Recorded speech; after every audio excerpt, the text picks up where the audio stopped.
Se eu te oferecer 1 milhão, você não vai acertar o que eu tô andando agora. Algumas semanas atrás, a Cavalli Motors em São Paulo me convidou para ir conhecer o showroom deles. Se você é inscrito aqui do canal, você viu os 2 vídeos que eu gravei lá. O primeiro foi com o Rolls-Royce Cullinan, com o kit Mansory, o carro mais caro que eu já entrei. E nesse vídeo também eu entendi finalmente do que se trata esse luxo impressionante de um Rolls-Royce. O segundo vídeo que eu gravei lá foi o do Aston Martin Vantage V8, um carro clássico GT britânico com um ronco maravilhoso. E na de quebra podemos dar umas voltinhas pelas ruas da Zona Sul de São Paulo. Acontece que eu ainda tenho mais um conteúdo que eu gravei lá pra mostrar pra vocês. É esse que, como diriam os membros do canal, é o puro suco de autotelling. Quem acompanha o canal há mais tempo sabe como que eu gosto de contar a história de carros conceito, carros mais raros, carros fora da nossa realidade. Então você já deve imaginar como que foi o meu choque quando na entrada do showroom eu me deparei com esse Smart Crossblade. Na hora eu até fiquei meio perdido, sumiram as palavras da minha cabeça, porque eu tinha visto esse carro fazia muitos anos, eu nem imaginava que ia ter um desse no Brasil. Nossa, Kelvin, mas você entrou no Rolls-Royce e aí tá aí todo impressionado com o Mary Smart. Essa que é a questão, meu jovem gafanhoto. Esse carinha aqui consegue ser mais raro do que aquele Rolls-Royce. Esse foi o carro mais raro do showroom inteiro naquele dia. E hoje nesse vídeo eu vou explicar o motivo. Primeiro a gente tem que voltar um pouquinho no tempo, obviamente, como sempre eu faço aqui, para poder explicar para quem não sabe que o Smart Fortwo foi criado originalmente em 1998. Ele foi apresentado no Salão de Paris daquele ano como um conceito chamado City Car. Foi no Salão de Paris, né, justamente usando as ruas de Paris como exemplo. Muitas cidades na Europa não tem espaço para você rodar com um Rolls-Royce Cullinan tranquilo. Fora que também estacionar nesses tipos de centros urbanos você sofre para fazer uma baliza. Daí que a gente pode até voltar lá na década de 50 para entender esse apelo dos city cars. Você tem um meio de transporte pequeno, leve, com o mínimo de motor necessário para se locomover. Você não tem muito espaço interno porque é um carro feito para no máximo 2 pessoas sem filhos. City cars inclusive são tão feitos para a cidade que eles nem alcançam altas velocidades para você ir numa rodovia. É literalmente como o nome sugere, um meio de transporte otimizado para rodar dentro de cidades. Eu, inclusive, acredito que as leis de incentivos aos kei cars japoneses se inspiraram muito no conceito europeu dos city cars. Eu acredito também, principalmente para as pessoas que não são entusiastas automotivos, que os city cars ou kei cars poderiam ser uma ótima solução de mobilidade urbana aqui no Brasil, especialmente em São Paulo. O problema é que os city cars não costumam agregar status ao comprador, são carros muito mais racionais para quem quer um meio de transporte e que não se encaixam nesse sonho obsessivo brasileiro de conquista do primeiro carro zero para poder mostrar pro vizinho. Quem dirá então nos Estados Unidos, né, que lá a picape popular deles tem 7 metros de comprimento. Até mesmo city cars elétricos na minha cabeça fazem mais sentido porque eles usam menos baterias, o que é mais fácil de recarregar.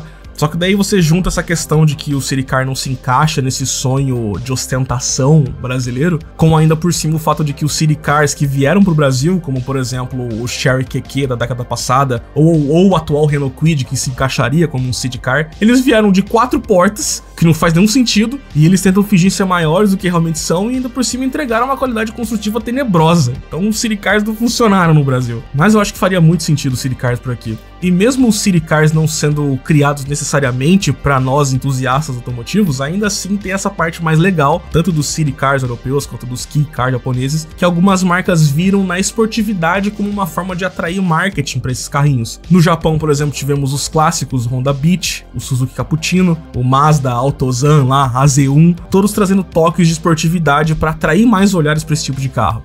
Ou temos também os Cinquecento com preparação da Abarth, e com a Smart não foi diferente. Lá no lançamento do Smart Fortwo, né, um carro feito para 2, Fortwo, a Smart ainda fazia parte da joint venture entre a Mercedes e a Chrysler, e alguns anos depois ficando apenas nas mãos da Mercedes. Os primeiros modelos do Smart Fortwo tinham um motor de 0.6 litros, eles tinham também 3 cilindros turbinados movido a gasolina, e também tinha a versão de 0.8 litros, 3 cilindros também, só que movido a diesel. O monobloco do carrinho era feito de aço com partes estruturais hemisféricas denominadas de safety shell, e no pequeno monobloco o motor era montado em cima do eixo traseiro com um sistema de arrefecimento montado na dianteira para distribuir melhor o peso. Peso minúsculo, inclusive, de 730 kg só, nem metade da sua tia.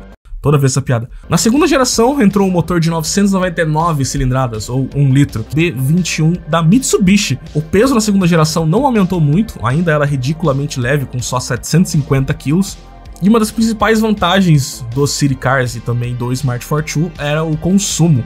A versão com 3B21T, motor que era turbo também, tinha um consumo declarado de 20 km por litro. Tinha 84 cavalos e 12 kg de torque. Potência que era bastante eficiente para um carro de só 750 kg e que deixava ele bastante espertinho já.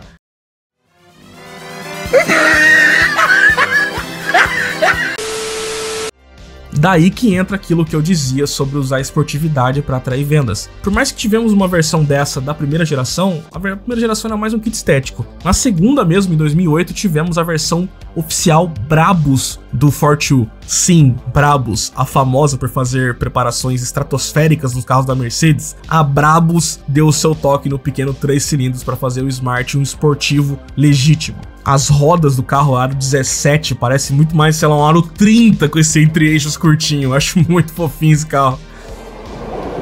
Temos o bengador de up, ó. Smart Brabus. Esse carrinho é muito legal, eu amo esse carro.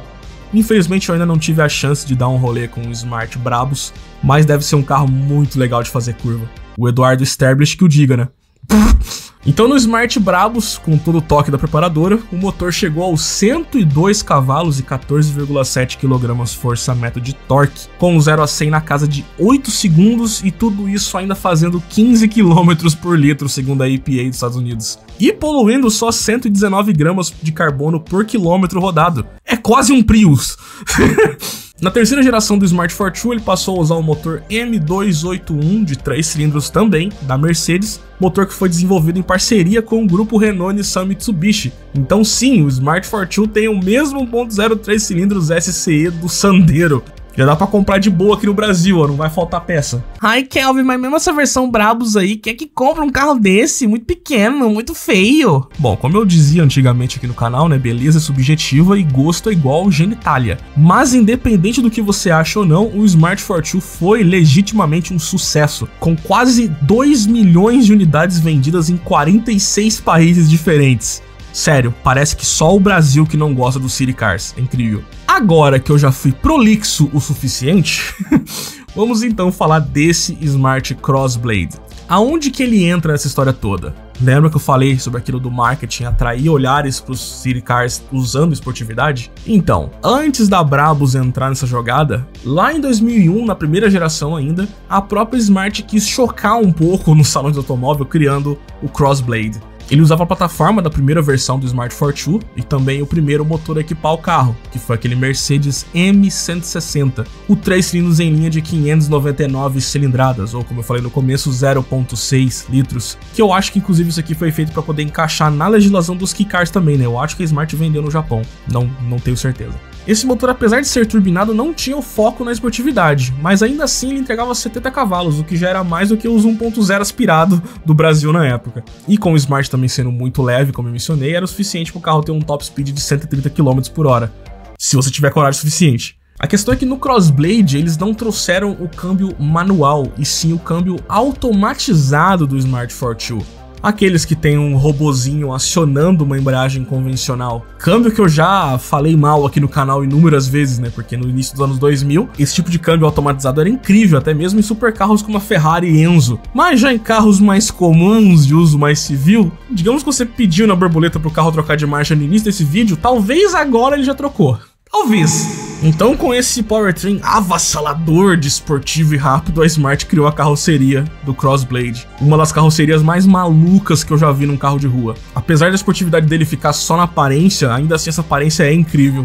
Ele traz um pouco do conceito das carrocerias Barqueta para a carroceria do Smart Fortwo. Barquetas são esses conversíveis praticamente sem para-brisas, criação europeia também. E para-brisa que esse carro também praticamente não tem. Além disso, a Smart tornou também o Crossblade um carro impermeável. Então, se você tiver coragem suficiente, você pode rodar na chuva com esse carro, até mesmo com o som ligado, que não tem problema. Eu ia dirigir esse carro na tempestade ouvindo o Smoke on Water. E o mais incrível dele, que é o que mais chama atenção, é essa, entre aspas, porta dele abrindo pra cima. Que mais parece um crash bar exposto do que uma porta de verdade. Como esse carro é todo exposto, a aerodinâmica foi pro inferno, né? Dane-se. E o carro também acaba te instigando a pisar um pouquinho mais por conta do design dele e também por conta do câmbio lerdo, né? Então o Crossblade, mesmo sem a preparação do motor Brabus, ele ainda assim tem o mesmo consumo da versão Brabus. É um Smart Fortwo beberrão com uma carroceria maluca. Você pode até achar o Crossblade feio, admito que não é um carro que vai agradar todo mundo, mas pra mim ele entra naquela regrinha. É melhor um carro não agradar todo mundo sendo autêntico do que ser genérico. E contanto que, inclusive, apenas 3 vieram pro Brasil. 2 estão com problemas e não podem rodar nas ruas, e a única que pode rodar livremente é essa unidade que a Cavalli Motors gentilmente nos cedeu para gravação. Se você é um colecionador de carros, quer ter uma coisa maluca dessa na sua garagem, essa unidade do Crossblade que a gente gravou está à venda na Cavalli Motors. Já vem da nossa experiência aí com o nosso Smart. Cara, sensacional. Eu teria e eu usaria no dia a dia esse carro. É? Eu teria, eu sou louco. Só por causa dessa alturinha, vento na cara, árvores.